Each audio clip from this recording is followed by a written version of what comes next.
Chapter 10 of Woodcraft by Nessmuk. Recording by Phil Schempf. Odds and ends. Where to go for an outing. Why a clinker. Boughs and browse. The often recurring question as to where to go for an outing can hardly be answered at all satisfactorily. In a general way, any place may and ought to be satisfactory, where there are fresh green woods, pleasant scenery, and fish and game plenty enough to supply the camp abundantly, with boating facilities and pure water. It is more in the man than it is in the land, and there are thousands of such places on the waters of the Susquehanna, the Delaware, the rivers and lakes of Maine, Michigan, Wisconsin, and Canada. Among the lakes of central New York one may easily select a camping ground, healthy, pleasant, easily reached, and with the advantage of cheapness. A little too much civilization, perhaps, but the farmers are friendly and kindly disposed to all summer outers who behave like gentlemen. For fine forest scenery and unequaled canoeing facilities, it must be admitted that the Adirondack region stands at the head. There is also fine fishing and good hunting, for those who know the right places to go for deer and trout. But it is a tedious, expensive job getting into the heart of the wilderness, and it is the most costly woodland resort I know of when you are there.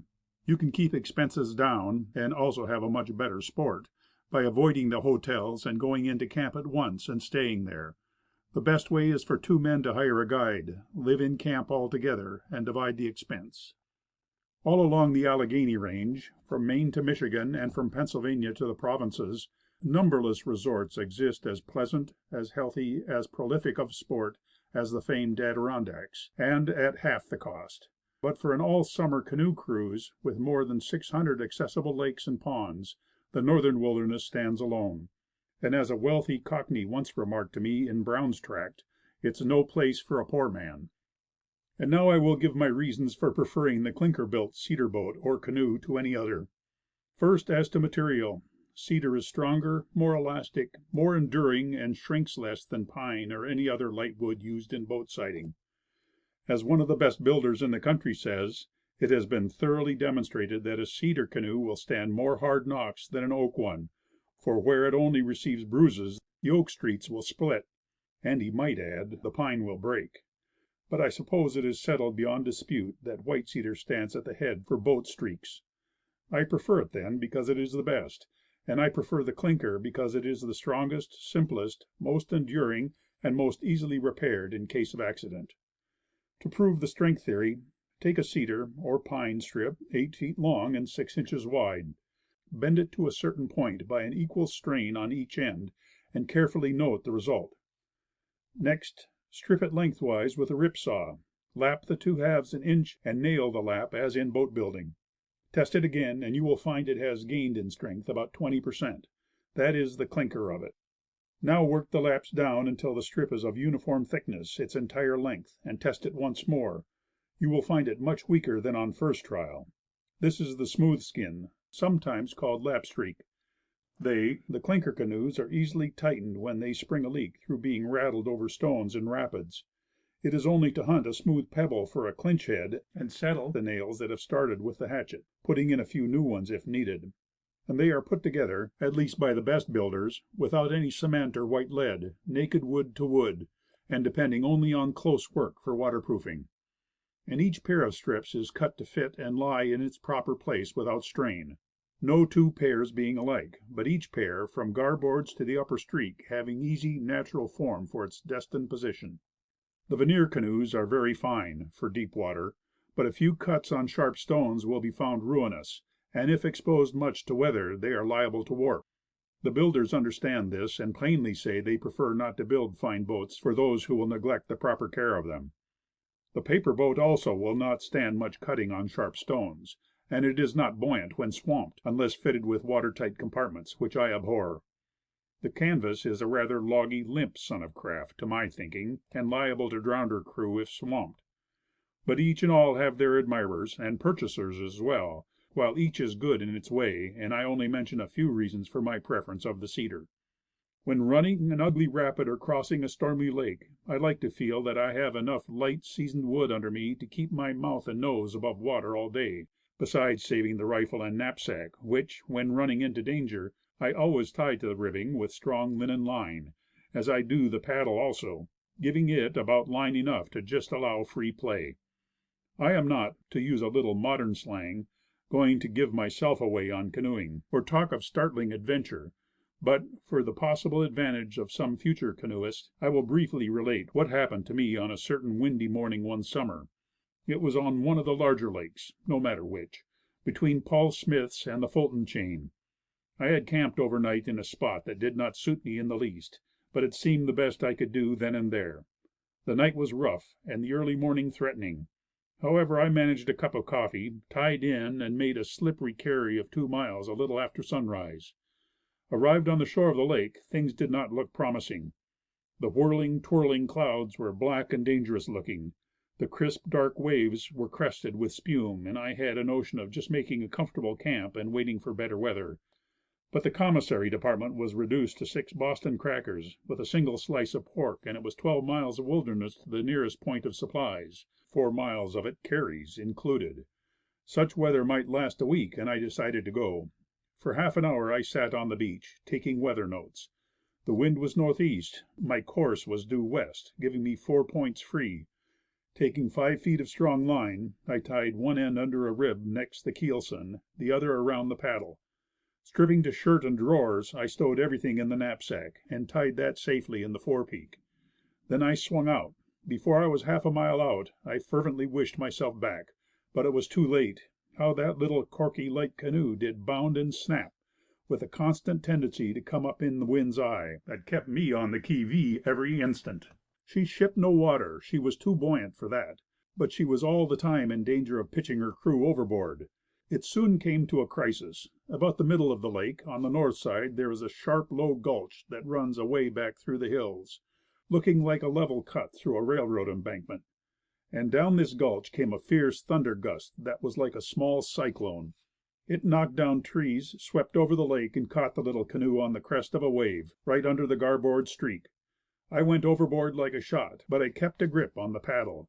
That grip was worth $1,000 to the Travelers Accidental, and another 1,000 to the Equitable Company, because the paddle, with its line, enabled me to keep the canoe in hand and prevent her from going away to leeward like a dry leaf. When I once got my nose above water and my hand on her after stem, I knew I had the whole business under control. Pressing the stem down, I took a look inboard. The little jilt! She had not shipped a quart of water. And there was the knapsack, the rod, the little auxiliary paddle, all just as I had tied them in. Only the crew and the double paddle had gone overboard. As I am elderly and out of practice in the swimming line, and it was nearly half a mile to a lee shore, and as I was out of breath and waterlogged, it is quite possible that a little forethought and 4 cents worth of fish line saved the insurance companies $2,000. How I slowly kicked the canoe ashore, how the sun came out bright and hot, how instead of making the remaining 11 miles I raised a conflagration and a comfortable camp, dried out and had a pleasant night of it, all this is neither here nor there. The point I wish to make is, keep your duffel safe to float, and your canoe sufficiently in hand to always hold your breathing works above water level. So shall your children look confidently for your safe return, while the accidentals arise and call you a good investment. There is only one objection to the clinker built canoe that occurs to me as at all plausible. This is, that the ridge like projections on her clinker laps offer resistance to the water, and retard her speed. Theoretically, this is correct. Practically, it is not proven. Her streaks are so nearly on her water line that the resistance, if any, must be infinitesimal. It is possible, however, that this element might lessen her speed 1 or 2 minutes in a mile race. I am not racing, but taking leisurely recreation. I can wait 2 or 3 minutes as well as not. 3 or 4 knots an hour will take me through to the last carry quite as soon as I care to make the landing. A few words of explanation and advice may not be out of place. I have used the words boughs and browse quite frequently. I am sorry they are not more in use. The first settlers in the unbroken forest knew how to diagnose a tree. They came to the Holland Purchase from the eastern states, with their families in a covered wagon, drawn by a yoke of oxen, and the favorite cow patiently leading behind.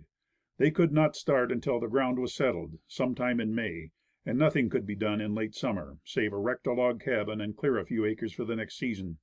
To this end, the oxen were indispensable, and the cow was a first necessity where there were children. And cows and oxen must have hay. But there was not a lot of hay in the country. A few 100 pounds of coarse wild grass was gleaned from the margins of streams and small marshes, but the main reliance was browse.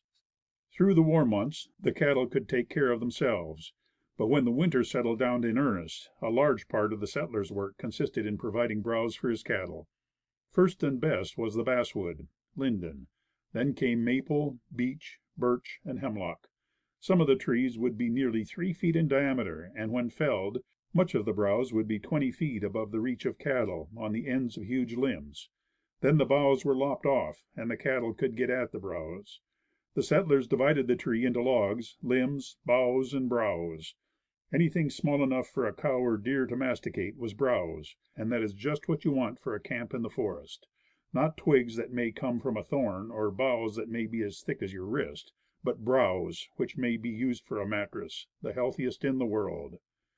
Now for a little useless advice. In going into the woods, don't take a medicine chest or a set of surgical instruments with you. A bit of sticking salve, a wooden vial of anti pain tablets, and another of rhubarb regulars, your fly medicine, and a pair of tweezers will be enough. Of course you have needles and thread. If you go before the open season for shooting, take no gun. It will simply be a useless encumbrance and a nuisance.